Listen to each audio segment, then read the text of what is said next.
প্রিয় বন্ধুরা, এই ড্রামার আগের পার্ট আই বাটন আর ডিসক্রিপশনে দিয়ে আছে, তোমরা গিয়ে দেখে আসতে পারো। আগের পার্টে দেখেছিলাম অ্যাসুন গোয়ানকে খুবই ভালোবাসে, কিন্তু তার সত্ত্বেও সে গোয়ানকে তার জীবন থেকে চলে যেতে বলে। অন্যদিকে গোয়ানকে দেখি সে তো অ্যাসুনের কথায় এতটাই কষ্ট পেয়েছে সে গ্রাম ছেড়েই চলে যাচ্ছে। কিন্তু গোয়ান এটা ভেবে শান্তি পাচ্ছে সে না থাকলে অ্যাসুন তার স্বপ্ন পূরণ করতে পারবে। এখানে আমরা জানতে পারি গোয়ান দূর শহরে যাচ্ছে অলিম্পিকে পার্টিসিপেট করবে, যাতে সে দৌড়ে গোল্ড মেডেল পেতে পারে। আমরা কিছুদিনের আগের দৃশ্য দেখতে পাই, সেখানে গোয়ানের মা এসনের সাথে দেখা করতে এসেছিল। সেখানে গোয়ানের মা এসনকে বলতে থাকে, দেখো অসুন, এটা বুঝতে পারছি তুমি আর গোয়ান একে অপরকে খুব ভালোবাসো, কিন্তু তোমাদের বিয়ে করার বয়স তো এখনো হয়নি। এই বয়সটা হচ্ছে স্বপ্ন পূরণ করার। তোমার স্বপ্ন কী সেটা তো আমি জানি না, কিন্তু গোয়ান সেও তো তোমার সাথে থাকতে থাকতে তার স্বপ্নটা ভুলে যাচ্ছে। গোয়ানের স্বপ্ন অলিম্পিকে গোল্ড পাবে, কিন্তু তোমার পিছনে ঘুরতে ঘুরতে সে সেটাও ভুলে গেছে। তুমি বুঝতেই পারছো আমি তোমাকে কি বলতে চাইছি। তুমি ওর জীবন থেকে চলে যাও, যাতে ওর স্বপ্নটাও পূরণ করতে পারে। এখন কোনোভাবেই চায় না যে গোয়ান তার জন্য তার স্বপ্ন ভেঙে ফেলুক। আর এই কারণে তো ইচ্ছা করেই সে গোয়ানের মন ভেঙেছে, যাতে গোয়ান তার থেকে দূরে থেকে অলিম্পিকে মেডেল জিততে পারে। আর এখন এটাও জানতো গোয়ান এমনি এমনি যাবে না, আর এই কারণে সে মাঝ বয়সে একটা লোকের সাথে বিয়ে করার জন্য রাজিও হয়েছে। অন্যদিকে অ্যাসেনকে দেখি যে লোকটাকে বিয়ে করছে ওই লোকটা তো হার কিপটে ছিল। অ্যাসেনকে বিয়েতে পড়ার জন্য একটা সেকেন্ড হ্যান্ড কাপড় ভাড়া করছে। অন্যদিকে গোয়ান সে তো জাহাজে উঠে গেছে, কিন্তু তার চোখ এখনও তীরের দিকে। তার মনে এখনও আশা আছে হয়তো অ্যাসন তাকে আবার ফিরিয়ে নিতে আসবে। অন্যদিকে গোয়ানের গ্র্যান্ডমা আর মাকে দেখি তারা তো ভীষণ খুশি। তারা ভাব থাকে তাদের প্ল্যান কাজ করে গেছে, গোয়ান আর অ্যাসনকে আলাদা করে দিতে পেরেছে। অন্যদিকে অ্যাসন বুঝতে পারে আর যদি গোয়ান চলে যায় তাহলে দুজনেই বেঁচে থেকেও মরার মতো থাকতে হবে। সত্যিকারের ভালোবাসা কেউ কখনো আটকাতে পারে না। অ্যাসন তখনই তার বিয়ে ভেঙে দৌড়ে যায় গোয়ানকে আটকাতে, কিন্তু সেখানে গিয়ে দেখে জাহাজ তো বেরিয়ে গেছে। অ্যাসন তো কান্নায় ভেঙে পড়ে আর জোরে জোরে সে গোয়ানকে ডাকে যে গোয়ান আমাকে ছেড়ে যেও না, প্লিজ আমাকে ছেড়ে যেও না।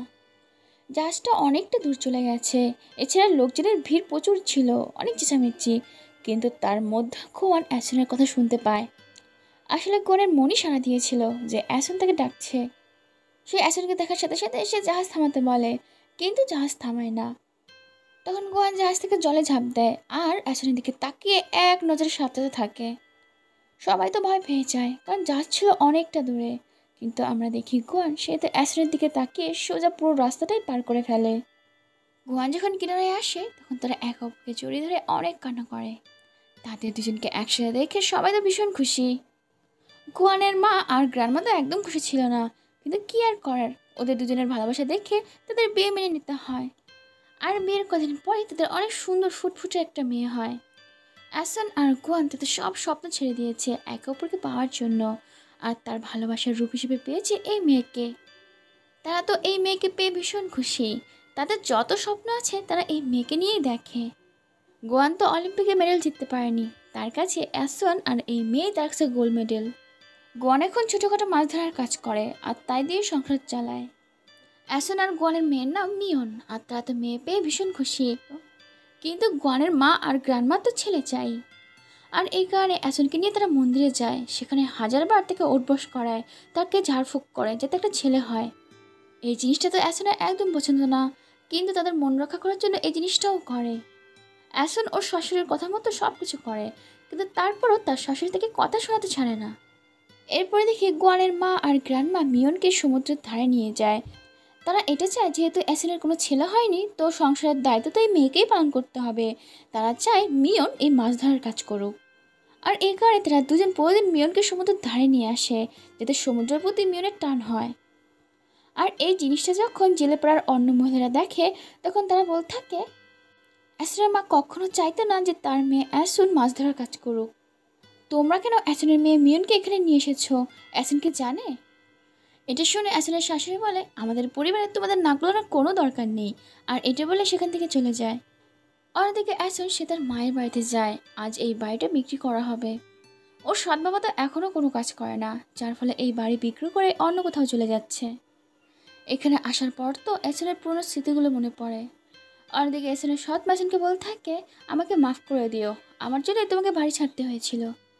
এখন মা হয়েছি তো তাই বুঝতে পারি সে নিজের সন্তান হোক বা পরের সন্তান, বাচ্চাদের সাথে কখনোই ওই রকম ব্যবহার করতে নেই। তুমি যদি এই বাড়ি থেকে কিছু নিতে চাও তাহলে নিতে পারো, এখানটায় তোমার অনেক পুরনো স্মৃতি জড়িয়ে আছে। আর এটা বলে অ্যাসনের সৎ মা অ্যাসনকে একটা সাইকেল দেয় আর বলে এটা নিয়ে যাও, তোমার মেয়ে মিয়ন চালাতে পারবে। সৎ মায়ের এই ব্যবহার দেখে অ্যাসনও তাকে ক্ষমা করে দেয়। অ্যাসন তো খুশি খুশি বাড়িতে আসে আর মিয়নকে বলে দেখ মিয়ন তোর জন্য কী এনেছি। সাইকেল দেখে গনের গ্রান্ডমা বলে আমাদের মিয়ন এসব কোনোদিন চালাবে না। আমাদের এখানকার মেয়েরা নয় মাছ ধরে নয় বাড়ির কাজ করে, এসব সাইকেল চালায় না। এটা শোনাতে অ্যাসনের মন খারাপ হয়ে যায়। তখন গুয়ান তার হাত ধরে বলে টেনশন করো না, আমি সব সামলে নেব। কিন্তু অ্যাসনের মন তখনও খারাপ ছিল। এটা দেখে গুয়ান বলে কী হয়েছে? তখন অ্যাসন বলতে থাকে আমি বাড়ির সব কাজ করি, তাদের কথা মতোই চলি, কিন্তু তারপরও তোমার গ্র্যান্ডমা আর মা সবসময় আমাকে কথা শোনায়, এই জিনিসটা আমার একদম ভালো লাগে না। তখন গন বলে ঠিক আছে আমি ওদেরকে বোঝাবো যাতে এমনটা তোমার সাথে না করে। তখন অ্যাসন বলে না না, আমার জন্য কিছু বলতে হবে না, যদি কিছু বলতে হয় মিয়নের জন্য বলো। আমরা দুজন তো মিয়নের জন্য আমাদের স্বপ্ন ভেঙে দিয়েছি, কিন্তু আমরা মিয়নের স্বপ্ন ভাঙতে দেব না। ওকে আমি মাছ ধরতে দেব না, আমি চাই ও পড়ালেখা করে অনেক বড় হোক, আমাদের নাম উজ্জ্বল করুক। তখন গন বলে তুমি চিন্তা করো না, আমি সব ঠিক করে দেব। পরিবারে সে যাই হোক না কেন গোয়ান কখনোই অ্যাসনের হাত ছাড়েনি। তাদের তিনজনের জীবন খুব ভালোই কাটছিল। একদিন গোয়ান যখন কাজে চলে যায় তখন গোয়ানের গ্র্যান্ডমা অ্যাসনের কাছে আসে আর অ্যাসনকে বলে এখন থেকে মিয়নকে সাঁতার কাটানো শেখাও, তাহলে ও ঝিনুক খুব ভালো করে করাতে পারবে।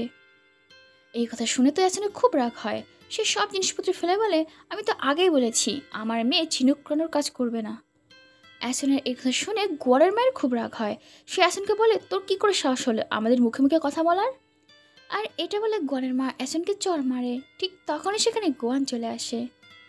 গোয়ান দাঁড়িয়ে দাঁড়িয়ে সব কিছু দেখছিল। গোয়ানকে দেখেই ওর গ্র্যান্ডমা আর মা বলতে থাকে দেখ গোয়ান তোর বউ আমাদের সাথে কী করে কথা বলছে, ও তো বড়দের সাথে কথাই বলতে পারে না, ওকে এক্ষুনি আমাদের বাড়ি থেকে তাড়িয়ে দেয়। তখন গোয়ান অ্যাসনের হাত ধরে বলে ঠিক আছে, আজকের পর থেকে তোমরা অ্যাসনের মুখ আর দেখবে না। এতদিন শুধুমাত্র আমি অ্যাসনের জন্য চুপ ছিলাম, কিন্তু আর নয়, আজ আমি আমার বউ আর মেয়েকে নিয়ে চলে যাব। এটা বলে তখনই গোয়ান তার বউয়ের হাত ধরে আর মেয়েকে নিয়ে সেখান থেকে চলে যায়। গোয়ান তার বউ আর মেয়েকে নিয়ে তো বেরিয়ে এলো, এবার তাদের কি হবে, তারা কি সুখে থাকতে পারবে? সেটা আমরা পরের পার্টে দেখব। পরের পার্টটা খুব তাড়াতাড়ি আসছে।